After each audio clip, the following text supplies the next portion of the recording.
नमस्कार मंडळी, स्वागत आहे आपल्या सर्वांचं आणखी एका नवीन व्हिडिओमध्ये।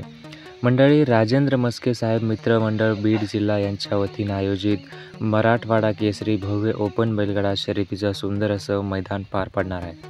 मंडळी, या मैदानावर प्रथम क्रमांक असणार आहे 26 HP सोनालिका ट्रॅक्टर बक्षीस असल्यामुळं मैदानात सर्व टॉप पैरे होणार आहेत। कारण ज्या मैदानामध्ये मोठं बक्षीस असतं त्या मैदानामध्ये सर्व नामांकित बैलांची टॉप पैरे असतात। मित्रांनो, असंच एक हे मैदान पार पडणार आहे। पावसामुळे बरीचशी मैदानं रद्द झाली आणि सर्व बैलगाडा मालकांचं ज्या मैदानाकडे लक्ष लागून राहिलं ते मैदान 29 तारखेला होणारं ट्रॅक्टरचं मैदान। या मैदानामध्ये सर्व नामांकित बैलांचे टॉप पैरे झालेले आहेत। त्यातल्या एका नामांकित बैलाचा पैरा आपण या व्हिडिओच्या माध्यमातून जाणून घेणार आहोत। तो म्हणजे आपल्या सर्वांचा लाडका रुस्तम हिंद नवम हिंद केसरी बकासूर। मंडळी, या मैदानामध्ये बकासूरचा पैरा असणार आहे घोटच्या सर्जाबरोबर। घोटचा सर्जा आणि बकासूर खूप जबरदस्त गाडी पळत होती किंवा अजूनही पळते। एक मैदान गाडी पळाली, खूप छान गाडी पळाली। बऱ्याचदा बकासूरला निकालावर बैल पुरत नव्हता, पण अचानक एक वादळ आलं आणि बकासूरला निकालावर बैल पुरला। ते वादळ घोटचा सर्जा।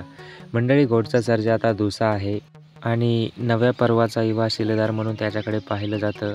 मंडळी, सर्जा ज्या पद्धतीनं पळतोय खूप अतिशय स्पीड आहे।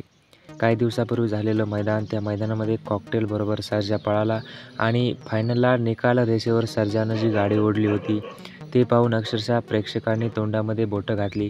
दुसा वयामध्ये एवढा जबरदस्त स्पीड असलेला सर्जा नक्कीच भविष्यामध्ये खूप मोठं नाव करणार आहे आणि या सर्जाबरोबर बकासूर आपल्याला ट्रॅक्टरच्या मैदानामध्ये पळताना पाहायला मिळणार आहेत। त्यामध्ये मित्रांनो अत्तीच्या अशा लढती पाहायला मिळतील, कारण नामांकित मैदान आहे, मोठं बक्षीस आहे, टॉपची पैरे झालेले आहेत, त्यामुळे सगळ्या टॉप गाड्या टॉप लढती पाहायला मिळणार आहेत।